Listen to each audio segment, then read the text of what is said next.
السلام علیکم۔ زندگی ہم تجھے گزاریں گے by Rahat Jabeen, episode number 7۔ خبر جنگل میں آگ کی طرح پھیلی تھی۔ ثریا بشیر کے ساتھ بھاگ گئی۔ عین نکاح کے وقت پورا گاؤں امڑ آیا۔ عورتیں کمروں میں گھسی آ رہی تھیں، صحن مردوں سے بھر گیا۔ خجالت و غیرت سے فیاض شفیق کا چہرہ کالا پڑ گیا۔ بھلے وہ باپ کی خواہش کے احترام میں یہاں موجود تھا، مگر ثریا اس کی تایا کی بیٹی اور ہونے والی بیوی تھی۔ وہ ثریا کے پیچھے جانے کے بجائے بس یہاں سے غائب ہو جانا چاہتا تھا۔ رشیدہ نے اقصیٰ کو پیٹ ڈالا۔ جب جا رہی تھی تب کیوں نہ بتایا؟ آپا نے کہا تھا کسی کو بتایا تو جان نکال دوں گی۔ اقصیٰ دیوار کے ساتھ لگی تھر تھر کانپ رہی تھی۔ یہاں ہوتی تو تجھے کچھ کہتی؟ امینہ نے گہری سانس بھری۔ شوہر کی خواہش تھی تو بیٹے کو لے کر آ گئی، ورنہ ثریا ایک آنکھ نہ بھاتی تھی۔ جو بھی تھا، جیسے بھی تھا، ایک انچاہا رشتہ خود بخود جڑنے سے پہلے ہی ختم ہو گیا۔ کون سا آج کا قصہ ہے؟ اس سے تو اچھا تھا باپ جیتے جی دو بول پڑھا دیتا۔ ساری دنیا تماشا دیکھتی رہی، کبھی باغوں میں، کبھی کھیتوں میں۔ جھلیے، لوگ کیا اندھے ہوتے ہیں؟ عورتوں کی بنبناہٹیں۔ امینہ نے شکر کا کلمہ کئی بار دل میں پڑھا۔ زیادہ دور نہیں گئے ہوں گے۔ کچھ جذباتی نوجوانوں نے غیرت کھا کر موٹر سائیکل گاؤں کے بیرونی رستے پر دوڑا دیں۔ واپس آ بھی گئی تو کیا؟ فیاض نے زمین پر نظریں گاڑ دیں۔ جہاں گلاس سے شربت چھلک کر گرا تھا، وہاں چیونٹیاں ہی چیونٹیاں جمع تھیں۔ اب میں تو قبول نہیں کروں گا۔ اس نے سر اٹھا کر چیختے چلاتے باپ کو دیکھا۔ سوتیلی تھی سوتیلی۔ اپنی ماں ہوتی تو کچھ اچھا برا سکھاتی۔ میرے مرے ہوئے بھائی کی ایک نشانی نہ سنبھال سکی، یہ بدبخت عورت۔ رہن دے پرا۔ گھڑے سے پانی کا کٹورا بھرتی رسولہ کو تاؤ آ گیا تو مردوں کی پرواہ کے بغیر برس پڑی۔ ہر کسی کا بس اس نعمانی پر نکلتا ہے۔ کبھی ماں بن کے ایک بول بھی کہا تو اس بیچاری کے گٹے سینک دیے تمہارے بھائی نے۔ اتنا غیرت والا تھا تو اپنی زندگی میں 2 بول پڑوا کے جاتا۔ چل فیاض، اب یہاں کچھ نہیں بچا۔ کھسیانہ ہو کر شفیق کھڑا ہو گیا۔ فیاض نے کھڑے ہونے میں 1 سیکنڈ نہیں لگایا تھا۔ 3 گاؤں گزرنے کے بعد بشیر نے موٹر سائیکل سڑک کے کنارے روکی۔ سبز شیٹ کے سائے میں ریڑھی کھڑی تھی، خوش ذائقہ املی، آلو بخارے کا شربت، ایک بینچ، 2 کرسیاں، کیکر کے پیلے پھولوں سے اٹی تھیں۔ پاس سے گزرتا پکا نالا ٹیوب ویل کے صاف پانی سے بھرا کھیتوں کو سیراب کر رہا تھا۔ کنارے پر اگے سنبل کے درخت خالی ہاتھ زمین کی گود نارنجی مائل سرخ پھولوں سے بھر چکے تھے۔ ریڑھی پر شربت کے مٹکے سرخ کپڑے سے ڈھکے تھے تاکہ ان کی ٹھنڈک کم نہ ہو۔ بشیر، ہمیں یہاں نہیں رکنا، اگر کوئی پیچھے آ گیا۔ ثریا نے گھبرا کر خالی رستے کو دیکھا۔ پیچھے باپ اور بھائی آتے ہیں، اور باقی لوگ 1-2 گاؤں کے بعد واپس مڑ گئے ہوں گے۔ 2 گلاس شربت کا کہہ کر وہ نالے کے کنارے بیٹھ کر ہاتھ منہ دھونے لگا۔ دوپٹے سے آدھا چہرہ ڈھانپتے، بیگ سنبھالتے ثریا کرسی ریڑھی کے عقب میں کھینچ کر بیٹھ گئی۔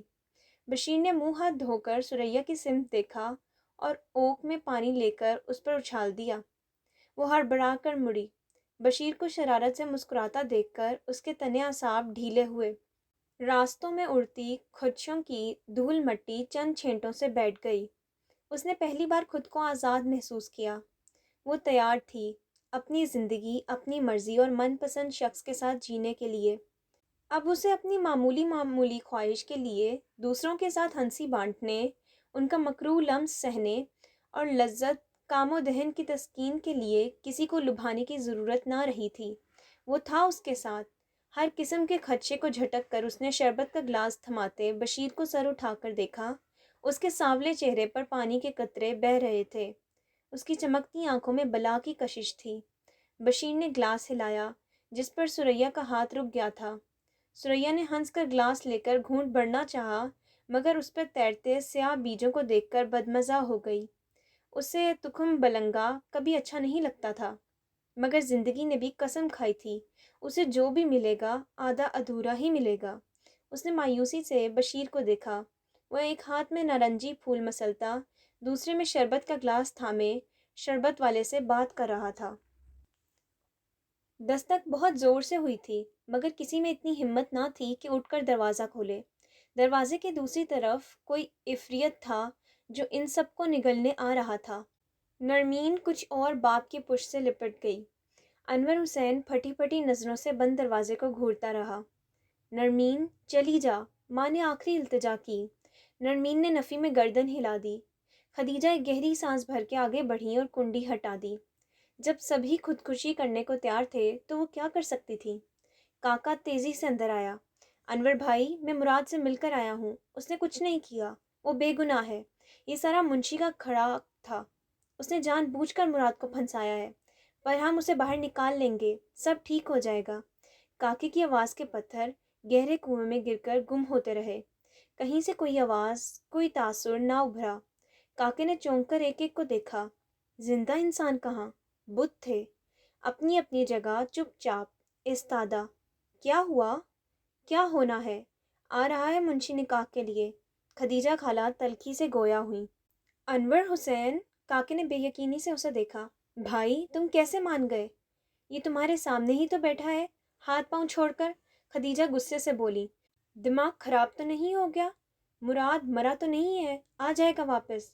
تم کیسے اپنی پھول جیسی بچی کو اس شرابی کبابی کے ساتھ بیاہنے کو تیار ہو گئے؟ کاکے کا دماغ الٹ گیا۔ منشی کی مرضی تھی، اس نے پھنسا دیا۔ منشی کی مرضی ہوگی، وہ واپس آ جائے گا۔ وہ بڑا ڈاڈا بندہ ہے، انور حسین بڑبڑایا۔ اس ڈاڈے کی تو…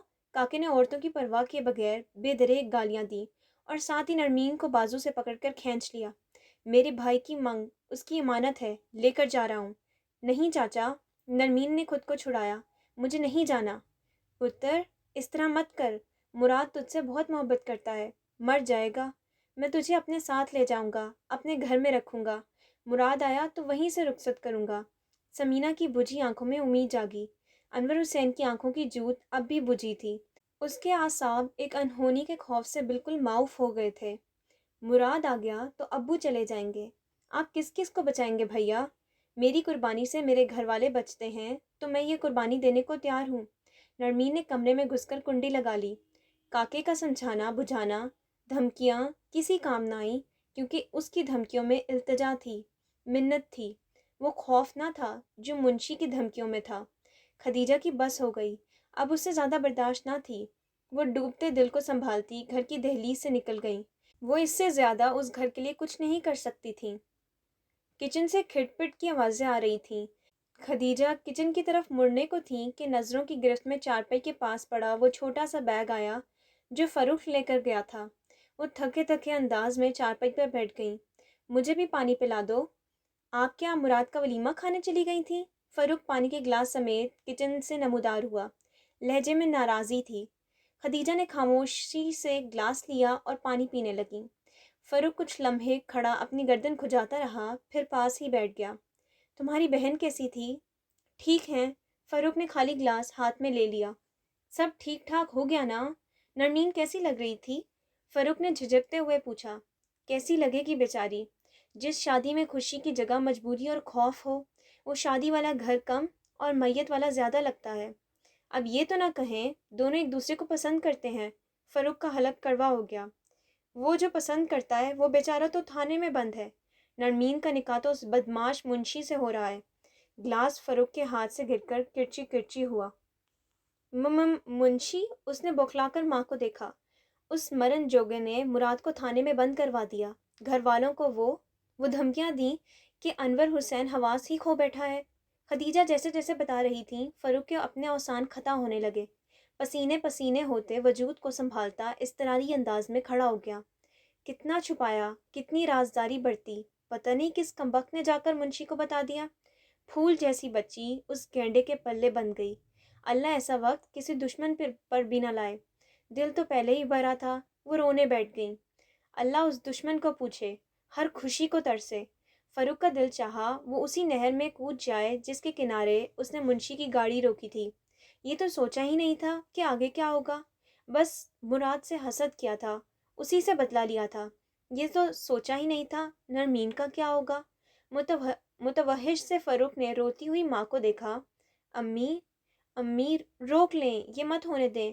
اس نے نیچے گرتے ماں کے گھٹنے تھام لیے۔ سب کچھ کر کے دیکھ لیا، اب کچھ نہیں ہوگا۔ امی، ابو سے بات کریں۔ اس نے ماں کے پیر پکڑ لیے۔ اب کچھ نہیں ہو سکتا، اب تک تو نکاح ہو بھی گیا ہوگا۔ اب اس سے نیچے زمین ہی تھی، کاش پھٹ جاتی اور وہ اپنے پچھتاوے سمیت اس میں دھنس جاتا۔ اس نے خود اپنے ہاتھوں نرمین کی زندگی برباد کر دی تھی۔ یہ کیا کہہ رہے ہو بھائی؟ تھانے دار نہیں تھا، سپاہی نے ایک نیلے نوٹ کے بدلے پھر ملاقات کروا دی۔ تیری گرفتاری نے انہیں ڈرا دیا، تیری نرمین نے کہا وہ اپنے گھر والوں پر مصیبتیں نہیں ڈال سکتی، کاکے نے سر جھکا کر بتایا۔ اور جو اپنی جان عذاب میں ڈال رہی ہے وہ؟ مراد تڑپ گیا۔ کاکا، تمہیں اسے روکنا چاہیے تھا، یہاں نہیں آنا چاہیے تھا۔ اس نے کیسے یہ فیصلہ کر لیا؟ یہ تو نری خودکشی ہے۔ فیصلہ اس نے نہیں، حالات نے کروایا ہے، کاکے نے دل گرفتی سے کہا۔ اور حالات ہی مجھ سے منشی کا قتل کروائیں گے، میں لکھ کے دے رہا ہوں۔ مراد نے غصے سے زمین پر لکیر کھینچی۔ چپ کر، کاکے نے گھبرا کر روکا۔ کاکا، میں مر جاؤں گا، اتنی اندھیر نگری ہے کہ جس کا داؤ چلے دوسرے کو رول کر رکھ دے۔ مراد نے سر کے بال نوچ ڈالے۔ مراد، خود کو سنبھال۔ کاکے کے لہجے میں بے بسی ادھر آئی۔ مراد تیر کی طرح اٹھ کر کھڑکی کے پاس گیا۔ اپنے صاحب کو بلاؤ، جب میں نے کچھ کیا ہی نہیں تو کوئی کیسے مجھے اس طرح اندر بند کر سکتا ہے؟ سپاہی کھڑکی سے دور ہٹا۔ چلو اے، باہر نکل، 1000 کے نوٹ میں اتنی ہی ملاقات ہوتی ہے، اپنی نوکری خطرے میں ڈالی ہے۔ سپاہی نے کاکے کو باہر نکال کر پھر سے کنڈا لگا دیا۔ کاکا کھڑکی کے پاس جھکا۔ فکر نہ کر مراد، میں علاقے کے معتبر لوگوں کو اکٹھا کرتا ہوں۔ تھانے دار نے بات نہ سنی تو ساہیوال ایس پی کے پاس تفتیش رکھواؤں گا، پر میرا وعدہ ہے اندر نہیں رہنے دوں گا۔ دیر ہو جائے گی۔ مراد کے لہجے میں خوف کنڈلی مار کر بیٹھ گیا۔ دیر تو ہو ہی گئی ہے۔ کاکا زیر لب بڑبڑا کر پلٹ گیا۔ مراد کی بے بسی سرسراہٹ بن کر اس کے ہاتھ پیر میں دوڑنے لگی۔ کسی جھکی ہوئی شاخ کو پکڑ کر درخت سے نوچ لوں، جہاں جہاں ننھی منھی چیونٹیاں رزق تلاش کرتی پھرتی ہیں، کیا وہاں وہاں پاؤں رکھ رکھ کر چلوں؟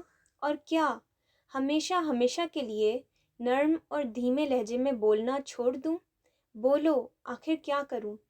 فرحت بادشاہ، اس کے اندر کی گھٹن وجود کی دیواروں سے سر پٹک پٹک کر سوال کر رہی تھی، اور وہ بے حس و حرکت چیونٹیوں کی قطار کو بنا پلک جھپکے دیکھ رہا تھا۔ پلک جھپک لیتا تو زندہ ہونے کا احساس نہ ہوتا؟ وہ تو چاہتا تھا اسی دیوار سے ٹیک لگائے لگائے وہ مر جائے۔ جو رات قید خانے میں اتری تھی اس کی کبھی کوئی سحر نہ ہوئی۔ وہ یہاں سے اب کبھی باہر نہیں جانا چاہتا تھا۔ باہر کی دنیا ظالم اور کٹھور تھی۔ اس کے بنجر ہاتھوں میں خوشی کی ننھی سی کونپل مرجھا گئی۔ اسے تو لگا تھا اس نے جینے کا تاوان بھر دیا ہے، بدلے میں اسے مسکراہٹ دان کر دی گئی تھی۔ اس کے من کی ہتھیلیوں پر امید کا نیا چراغ جل رہا تھا، مگر یہ نہیں جانتا تھا آندھیوں کا رخ اسی کی سمت کر دیا گیا ہے۔ نرمین، کسی چیونٹی نے پیر کے انگوٹھے پر کاٹ لیا تو لبوں سے سسکاری نکلی۔ اس کی محبت کے آسمان کا خوبصورت چاند تھی، جسے اماواس کی رات نگل گئی۔ مراد نے باہر دن کی پھیلتی روشنی کو محسوس کیا، ایک ایسا دن جس کے طلوع ہونے کی چاہ اس نے کبھی نہیں کی تھی۔ وہ دونوں بازوؤں میں چہرہ چھپا کر رو دیا، بالکل بچوں کی طرح۔ مرد روتے نہیں ہیں، مگر مراد نے بڑے بڑے مردوں کو 3 موقعوں پر بچہ بنتے دیکھا، جب ماں اور باپ کھوئے ہوں اور جب تقدیر محبت چھین لے۔ وہ تیسری بار بچہ بن کر بلک رہا تھا۔ رات سخت بے رامی میں گزری تھی، اٹھنے کا من ہی نہ تھا، پھر بھی خدیجہ نے اٹھ کر نماز پڑھی۔ نرمین کی زندگی میں آسانی کے لیے بہت سی دعائیں کیں اور بے دلی سے اٹھ کر پراٹھوں کے لیے آٹا گوندھا۔ فاروق کے والد کو ناشتہ کروا کر دفتر روانہ کیا۔ فاروق تب بھی کمرے سے باہر نہ آیا۔ انہیں خود ہی جا کر فاروق کو جگانا پڑا، مگر اس کی حالت دیکھ کر پریشان ہو گئیں۔ بخار میں دھت وہ جیسے ساری رات جاگا تھا۔ ماں صدقے، ماں واری، اتنی طبیعت خراب تھی تو مجھے کیوں نہ جگایا؟ امی جان، اٹھو، کچھ کھا لو، میں دوا دیتی ہوں۔ منہ ہاتھ دھو، میں کچھ لاتی ہوں۔ اتنا تیز بخار ہے، تمہارے ابو بھی چلے گئے؟ وہ اجلت و گھبراہٹ میں کہتی دروازے کی طرف مڑی۔ بخار نہیں ہے امی، احساس ندامت ہے، میرا دل چاہتا ہے میں مر جاؤں۔ خدیجہ نے رک کر حیرت و پریشانی سے بیٹے کو دیکھا۔ کس بات کی ندامت؟ سب کچھ میری وجہ سے ہوا ہے۔ وہ ایک دم اٹھ بیٹھا، ضمیر کا بوجھ اٹھاتے اٹھاتے ایک ہی رات میں ادموا ہو گیا تھا۔ کیا تمہاری وجہ سے ہوا ہے؟ خدیجہ پاس آئیں۔ میں نے منشی کو بتایا تھا دونوں کے نکاح کا۔ دھیمے لہجے میں بلا کا احساس ندامت اور احساس شرمندگی تھا۔ بے اختیار خدیجہ کا ہاتھ اٹھا۔ فاروق کو لگا یہ ایک تھپڑ تو بہت کم ہے، خدیجہ کو تو اسے زیادہ مارنا چاہیے تھا، مگر وہ بیٹھ کر رونے لگیں۔ فاروق چپ چاپ انہیں دیکھتا رہا۔ یہ کیا کیا تم نے فاروق؟ یہ کیا کیا؟ میں تو بس شادی روکنا چاہتا تھا، وہ منمنایا۔ روک دی؟ وہ غصے سے چلائیں۔ اب نرمین کی زندگی میں جو بھی ہوگا تمہاری وجہ سے ہوگا۔ تم نے اس کی زندگی برباد کر دی۔ شرم آ رہی ہے تمہیں اپنا بیٹا کہتے ہوئے؟ امی، میں یہ تو نہیں چاہتا تھا۔ دفع ہو جاؤ، میری نظروں سے دور ہو جاؤ، وہ چلائیں۔ فاروق کے پاس بھی یہاں رکنے کا کوئی جواز نہ تھا۔ یہ مزید ماں کا سامنا کرنے کی ہمت تبھی اٹھ کر چلا گیا۔ میں نے غلطی کی ہے تو میں ہی سدھاروں گا، میں چھوڑوں گا نہیں اس منشی کو۔ جوان خون جوش مار رہا تھا۔ یہ تو نہیں پتا تھا کہ کرے گا کیا، بس اڑتا ہوا گیا، مگر دروازے پر تالا تھا۔ فاروق کا دل دھک سے رہ گیا۔ منشی نرمین کو لے کر کہاں چلا گیا تھا؟ کسی انہونی کے احساس سے فاروق کا دل لرز گیا۔ تبھی ساتھ والے گھر کا دروازہ کھلا اور کوئی باہر نکلا۔ فاروق تیزی سے مڑا، وہ بھی فاروق کو دیکھ کر رک گئے۔ بھائی، یہ لوگ کہاں ہیں؟ اس مرد نے غور سے فاروق کو دیکھا۔ وہ منشی اکرم اور اس کی فیملی۔ فاروق گڑبڑا گیا۔ لگتا ہے تمہیں کچھ بھی نہیں پتا۔ کیا؟ سوال صرف فاروق کے اندر سے اٹھا تھا۔ خود وہ ٹکر ٹکر سامنے والے کی شکل دیکھتا رہا۔ صبح یوں نمودار ہوئی گویا زندگی نے نیا جنم لیا ہو۔ درد زاں میں مبتلا رات تھک ہار کر آنکھیں موند گئی تو نرمین نے ہڑبڑا کر آنکھیں کھولیں۔ ساری رات ہتھیلیوں پر مہندی کے رنگوں سے لکھے مراد کے نام کو تکتے کب آنکھ لگی احساس ہی نہ ہوا۔ شاید قدرت ان کے تھکے ہوئے اعصاب کو سکون دینے کے لیے تھوڑا مہربان ہوئی تھی۔ نرمین نے گردن گھما کر دیکھا، اس کے بہن بھائی ایک دوسرے کے ساتھ لپٹے سو رہے تھے۔ کسی کو اتنا ہوش نہ تھا کہ رات میں ان پر چادر ہی ٹھیک کر دیتا۔ رات؟ نرمین نے ہڑبڑا کر کھلے دروازے سے باہر پھیلے دن کو دیکھا اور بھاگ کر باہر آئی۔ اس کے ماں باپ اب بھی کھلے آسمان تلے بیٹھے اتنی ہی حیرت سے ایک دوسرے کو دیکھ رہے تھے۔ جس دستک کے لیے انہوں نے ساری رات خوف اوڑا تھا وہ تو ہوئی ہی نہیں۔ جس لمحے کے ڈر سے ان کی روح مردہ ہو رہی تھی وہ تو آیا ہی نہیں۔ امی، نرمین نے پکارا تو سمینہ نے بوکھلا کر نرمین کو دیکھا، پھر انور حسین کو، اور انور کو کندھوں سے پکڑ کر جھنجھوڑ ڈالا۔ دیکھیں نمو کے ابو، منشی تو آیا ہی نہیں۔ ساری رات گزر گئی، کوئی معجزہ ہو گیا۔ معجزے غریبوں کے لیے نہیں ہوتے، آ جائے گا ابھی۔ انور حسین نے سپاٹ انداز میں دروازے کو دیکھا۔ کیوں؟ اللہ غریبوں کا نہیں، صرف امیروں کا ہے۔ اللہ نے بندوبست کر دیا ہوگا، جب کوئی نہیں سنتا تو وہ سن لیتا ہے، اس نے بھیج دیا ہوگا موت کا فرشتہ۔ فاروق بھاگتا ہوا ہامتا کانپتا گھر میں داخل ہوا۔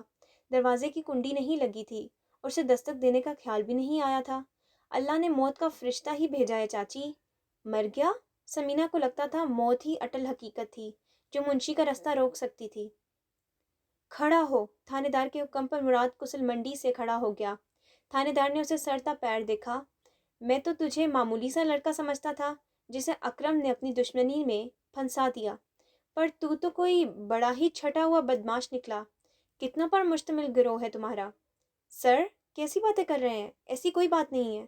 اپنے ساتھیوں کو بھیج کر منشی اکرم پر قاتلانہ حملہ کروایا تم نے۔ وہ مر گیا؟ مراد نے یہ تو سنا ہی نہیں تھا کہ تھانے دار نے کس پر الزام لگایا تھا۔ کوئی کسی کو اتنا کیوں ستائے کہ اس کا مر جانا ہی خوشی کی نوید ہو۔ تھانے دار کا ڈنڈا مراد کے پیٹ میں پوری قوت سے لگا۔ مراد درد سے ادموا ہو کر گھٹنوں کے بل گرا۔ اور منشی اکرم کی بیوی ہاسپٹل میں آدھا منہ چادر میں چھپائے بیان دے رہی تھی، میں نہیں جانتی وہ کون ہے، میرے شوہر سے ملنے آئے تھے، جھگڑا ہوا تو۔ اس کی آواز رند گئی۔ پاس بیٹھی مریم نے ماں کا بازو جکڑا ہوا تھا۔ کتنے تھے؟ 2، مریم کے منہ سے نکلا۔ ایک، نسیمہ نے بھی ساتھ ہی جواب دیا۔ پھر دونوں ماں بیٹی نے ایک دوسرے کو دیکھا۔ تبھی نسیمہ کے بھائی آ گئے۔ آپ نے اصل بات کیوں نہ بتا دی؟ مریم نے ناراضی سے ماں کو دیکھا۔ چپ رہو، انہوں نے ڈانٹا، وہ میرے باپ کو مارنے والا تھا۔ تمہارا باپ مجھے طلاق دے رہا تھا، گھر سے نکال رہا تھا، سب بھول گئی کمبخت۔ کل اس وقت کیا ہوا تھا؟ نسیمہ نے دانت پیسے، اور مریم کو اچھی طرح یاد تھا کل اس وقت کیا ہوا تھا۔ نسیمہ کی طبیعت بہت دنوں کے بعد بحال ہوئی تھی۔ اس کے بھائی آئے تھے تو پراپر علاج شروع ہوا۔ منشی تو اسے روغن بنا کر بستر پر ڈال کر دوسری شادی کے چکر چلا رہا تھا۔ علاج شروع ہوتے ہی دنوں میں فرق پڑا۔ آج بہت دنوں کے بعد اس نے کپڑے بدلے، بال بنائے، دیسی مرغی بھونی، بہت سے میوے ڈال کر زردہ بنایا۔ بچے جیسے کھل اٹھے۔ بڑے عرصے کے بعد گھر گھر لگنے لگا تھا۔ جیسے ہی تمہارے ابا آئے کھانا لگا دینا، سب مل کر کھائیں گے۔ سارا کام ختم کر کے بڑی بیٹی کو ہدایات دے کر وہ کمرے میں آرام کی غرض سے آ گئی۔ بس میرے مالک، اسی طرح سے تو تندرستی والی زندگی عطا کرنا۔ اس کا رواں رواں شکر گزار ہو رہا تھا۔ تبھی منشی کمرے میں داخل ہوا۔ حمام سے نہا دھو کر شیو کر کے خوشبوؤں میں بسا بڑی عجلت میں تھا۔ تبھی نہ صاف ستھری بیوی نظر آئی، نہ اس کے چہرے پر کھلی مسکراہٹ۔ ابو، کھانا لگا دوں؟ مریم آئی۔ کیا پکا ہے؟ آئینے میں اپنا جائزہ لیا۔ مریم نے خوش ہو کر مینیو بتایا۔ کیا بات ہے؟ منشی نے آئینے میں پہلی بیوی کو دیکھا۔ تمہیں کیسے پتہ چلا مہمان آ رہا ہے؟ کون آ رہا ہے؟ نسیمہ نے بہت حیرت سے پوچھا۔ پتہ چل جائے گا، اپنی ماں کا سامان اس کمرے سے نکال کر اپنے کمرے میں رکھ لو۔ منشی کے عجیب سے حکم پر ماں بیٹی ہکا بکا رہ گئیں۔ کیوں؟ کیونکہ یہاں تیری نئی ماں آ رہی ہے۔ کس اطمینان اور سکون سے اس نے بم پھوڑا تھا۔ دونوں ریزہ ریزہ ہو کر بکھریں۔ کیا کہہ رہے ہیں؟ نسیمہ تڑپ کر بستر سے اٹھی۔ عربی تو نہیں بولی، نکاح کر کے لا رہا ہوں، کمرہ خالی کر دو۔ اب تم سے تو گھر سنبھالا نہیں جا رہا، وہ کم عمر ہے، گھر بھی سنبھال لے گی اور تمہاری خدمت بھی کرے گی۔ خواہ مخواہ کے بہانے نہ ڈھونڈے، میں بالکل ٹھیک ہوں، گھر بھی سنبھال سکتی ہوں، اور آپ کو بھی۔ نسیمہ نے اس کے بازو پر ہاتھ رکھنا چاہا تو منشی نے بری طرح دھتکار دیا۔ میں نے تمہاری بکواس نہیں سننی، سامان اٹھا اور دوسرے کمرے میں مر، اور شکر کر تجھے طلاق نہیں دے رہا۔ طلاق دے گا؟ 4 بچوں کی ماں کو طلاق دے گا؟ نسیمہ پھر سامنے آئی۔ منشی کے جھٹکے سے نسیمہ کی کمر کا مہرا ہل گیا، مگر درد کی پرواہ کسے تھی؟ یہاں تو گھر اور گھر والا بچانے کے لالے پڑے تھے۔ میرے متھے نہ لگی ورنہ دے بھی دوں گا، وہ بھڑکا۔ دے پھر، پہلے طلاق دے، پھر دوسری لے کر آنا۔ نسیمہ میدان میں اتر آئی۔ باہر بیل ہونے لگی۔ مریم باہر کی طرف بھاگی، شاید کوئی مدد کو آیا ہو۔ منشی کا تمانچہ پورے زور سے نسیمہ کے گال پر پڑا۔ زبان بند کر لے ورنہ ابھی گھر سے نکال دوں گا۔ نکال پھر۔ مریم نے دروازہ چوپٹ کھول دیا۔ گڑیا، نسیمہ پھوپھی سے ملنا ہے۔ آنے والے نے مسکرا کر مریم کے سر پر ہاتھ رکھا۔ بھیا، ابا امی کو مار رہا ہے۔ رشتہ دور کا تھا مگر شناسا صورت دیکھتے ہی مریم بلکنے لگی۔ کیا کہہ رہی ہو؟ اس نے حیران ہو کر دہلیز کے اندر قدم رکھے۔ مانا سالوں ملاقات نہ ہوئی تھی، مگر پھوپھی اس حال میں رہتی تھی، اس کا تو اندازہ بھی نہ تھا۔ سریا نے بیزار ہو کر بشیر کو دیکھا۔ تبھی منشی نسیمہ کو بالوں سے گھسیٹتا باہر آیا۔ نکل، ابھی اور اسی وقت میرے گھر سے نکل۔ منشی کے دھکے پر وہ زمین پر گرتی تو یقیناً ساری عمر کے لیے معذور ہو جاتی، مگر بشیر نے سنبھال لیا۔ بھلے وہ بشیر کی سگی نہیں، دور پار کی پھوپھی تھی، مگر حالت دیکھ کر بشیر کا دماغ ہی الٹ گیا۔ ابو دوسری شادی کر کے امی کو گھر سے نکال رہے ہیں، مریم نے دہائی دی۔ باقی بچے اسکول گئے ہوئے تھے اور وہ اکیلی تھر تھر کانپ رہی تھی۔ ہاں، کر رہا ہوں دوسری شادی، کون روکے گا مجھے؟ منشی نے سینہ پھیلایا۔ دوسری چھوڑ تیسری کر پھوپھا، پر پھوپھی کو اس طرح گھر سے نہیں نکال سکتے۔ یہ گھر میرا، بیوی میری، 2 اینٹیں جوڑ کر 4 پیسے کمانے والا میرے منہ کو آ رہا ہے۔ بشیر کی تڑی پر منشی کو اور تاؤ آ گیا۔ تیری طرح سود کی 2 کوڑیاں جمع کر کے محل نہیں کھڑے کیے، تو پھوپھی کو گھر سے نکال کے دکھا۔ لے، پھر دیکھ۔ منشی نسیمہ پر جھپٹا اور بشیر منشی پر۔ سریا اور مریم اس دنگل پر ہکا بکا رہ گئیں۔ نسیمہ کو خود بھی نہیں پتا وہ لاشعوری طور پر کیا چلا رہی تھی۔ بشیر، اس کو چھوڑنا نہیں، اس کی ٹانگیں توڑ دے، گھر سے نکلنے کے قابل نہ رہے۔ خمیرے آٹے کی طرح پھولا منشی مضبوط ہاتھ پیر کے بشیر کے سامنے کہاں ٹک سکتا تھا۔ بشیر نے دونوں ہاتھوں میں اس کی گردن دبوچ کر پوری قوت سے دھکا دیا۔ بیرونی دروازے کے عین پاس پانی والی موٹر تھی۔ منشی کا سر ٹکرایا اور بھل بھل لہو بہنے لگا۔ سریا، نسیم اور مریم کی چیخیں ایک ساتھ نکلیں۔ منشی یوں تڑپ کر بے حس و حرکت ہوا گویا ایک کے بعد دوسری سانس نہ آئی ہو۔ بیل جا رہی تھی مگر کوئی اٹھا نہیں رہا تھا۔ ٹھیک ہے، میں نے تو یہ سب پھوپھی کو بچانے کے لیے کیا تھا۔ اچھا ہے، طلاق یافتہ کہلانے کے بجائے بیوہ بن کر رہ لے گی، اس نے خود کو تسلی دی۔ تمہارا میاں تو بہت غصے والا ہے، اماں نے سریا سے کہا۔ سریا نے چونک کر دروازے میں کھڑے بشیر کو دیکھا۔ ٹرین روانی پکڑ چکی تھی۔ بشیر کے بال بکھر رہے تھے۔ ہاں، ایسا ہی ہے۔ اس پورے سفر میں یہ پہلی اچھی بات تھی جو سریا کے کانوں نے سنی۔ وہ کھل کر مسکرائی۔ ٹرین زن سے چیچا وطنی کا اسٹیشن چھوڑ گئی۔ اس کی زندگی کا نیا سفر شروع ہو گیا تھا۔ اداس لوگوں، نراش لوگوں، وفا کے شانے سے یہ سرکتی ڈھلکتی امید کی ردا کہہ رہی ہے تم سے، اب اٹھ جاؤ، اب اٹھ جاؤ۔ پختہ سڑک پر اس کے قدم بے آواز اٹھ رہے تھے۔ رات بے آواز بارش ہوئی تھی، ہلکی، مدھم اور متواتر، اسی لیے گلی کے اطراف میں پانی کھڑا تھا۔ وہ خاموشی سے اس گھر کے سامنے آ کھڑی ہوئی جس کے تازہ کلی شدہ در و دیوار دھوپ سے چمک رہے تھے۔ اس نے بند مٹھی کھولی اور ہتھیلی پر رکھی چابی کو دیکھا۔ مکین نہیں تھا، مگر اپنا سب کچھ اسی کو سونپ کر گیا تھا۔ وہ گھر کے اندر آ گئی۔ مراد کا پھولوں سے سجا رکشہ باسی ہو چلا تھا۔ وہ نظریں چراتی کمرے کی طرف آ گئی۔ جیسے ہی دروازہ کھلا، باسی خوشبو اس کے وجود سے آ لپٹی۔ چڑمڑائے، مرجھائے پھولوں کی خشک پتیاں اس کے جہیز کی نئی چادر پر بکھری، نوحہ کنا اداسی سے آنے والی کو دیکھنے لگیں۔ پلنگ کے کنارے بیٹھ کر اس نے ہاتھ سے پتیوں کو نیچے پھینکنا شروع کر دیا۔ ان کے نصیب میں وصال نہ تھا۔ یہ نیلے سمندر اب سرخ ہوتے ہوتے، گگن کی آنکھیں بھی روتے روتے، نڈھال سی پر ملال سی، کہہ رہی ہیں کب سے کہ میرے آنگن میں سبز وادوں کو پھر سے ایک بار، نئی رتوں کو بلاؤ، خوابوں کی فصل اگاؤ، اب اٹھ بھی جاؤ، اب اٹھ بھی جاؤ، اداس لوگوں، نراش لوگوں۔ نرمین نے خاموشی سے اٹھ کر صفائی شروع کر دی۔ سارے پھولوں کو جمع کر کے خالی گتے کے ڈبے میں بھر دیا، بیڈ شیٹ جھاڑ کر بچھائی، فرنیچر صاف کیا، مراد کی ایک ایک کتاب پھر سے جھاڑ کر رکھی، موبائل کا چارجر، سیاہ شیشوں والے گلاسز رکھنے کو دراز کھولی تو وہاں سستا مگر خوبصورت نیا موبائل رکھا تھا۔ نرمین نے تجسس سے اٹھا کر بٹن دبایا۔ اسکرین روشن ہوئی۔ موبائل میں کچھ بھی نہیں تھا سوائے مراد کے نمبر کے۔ تبھی افشاں بھاگتی ہوئی آ گئی۔ دونوں نکل رہی تھیں جب افشاں کو اس کی امی نے آواز دے دی۔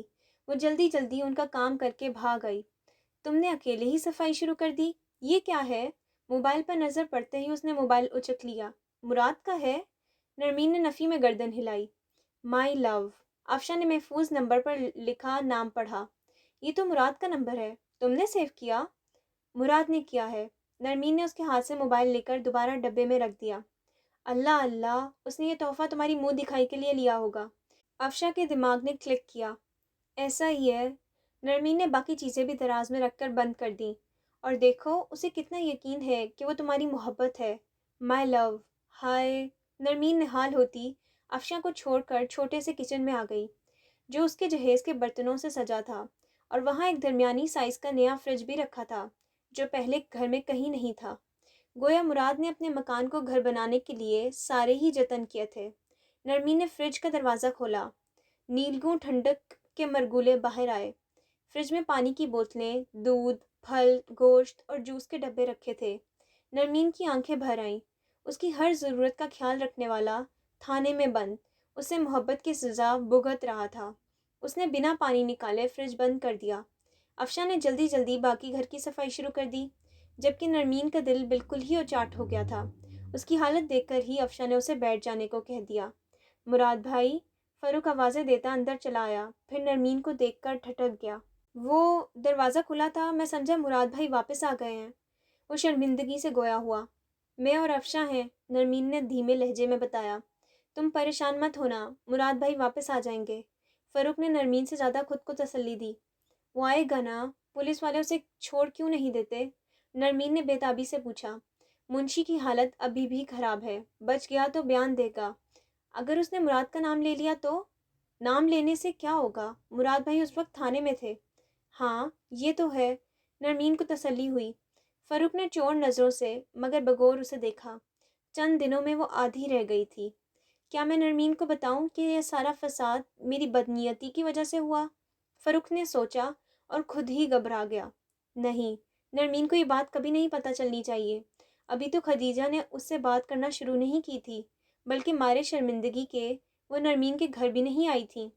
میں چلتا ہوں، تمہیں کسی چیز کی ضرورت ہے تو بتاؤ۔ نہیں، گھر میں سب کچھ ہے، وہ پہلی بار مسکرائی۔ ٹھیک ہے۔ فاروق جانے کے لیے مڑا۔ فاروق، وہ نرمین کے پکارنے پر رکا۔ تم مراد سے ملنے جاؤ گے؟ میں چاہتا تھا مگر ابو نے اجازت نہیں دی، فاروق نے شرمندگی سے بتایا۔ اچھا، کوئی بات نہیں، وہ مزاحمل سا مسکرائی۔ فاروق خاموشی سے باہر نکل گیا۔ فضا میں چائے کی مہک آنے لگی۔ چھوٹی سی ٹرے میں 2 سفید مگ،